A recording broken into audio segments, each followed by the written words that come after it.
প্রয়োজনে হাতে অস্ত্র তুলে নেওয়ারও হুঁশিয়ারি দেয়। বলে প্রয়োজনে আমরা রক্ত গঙ্গা বইয়ে দেব। চট্টগ্রামেও ভারতীয় অ্যাসিস্ট্যান্ট হাই কমিশনারের বাসভবনের দিকে মিছিল করে যায় কট্টরপন্থীরা। হামলার চেষ্টা করে সেখানেও। ঘটনা শুধু এখানেই শেষ নয়, গত কয়েকদিন ধরেই বাংলাদেশে ভারত বিরোধী একটা প্রচার লাগাতার চালানো হচ্ছে। উস্কানিমূলক মন্তব্য হচ্ছে, ফের ভারতের উত্তর পূর্ব অংশকে বিচ্ছিন্ন করার হুমকি দেওয়া হচ্ছে।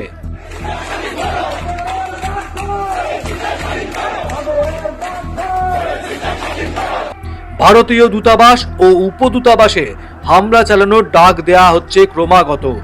সব রাগ যেন গিয়ে পড়েছে ভারতের উপরেই।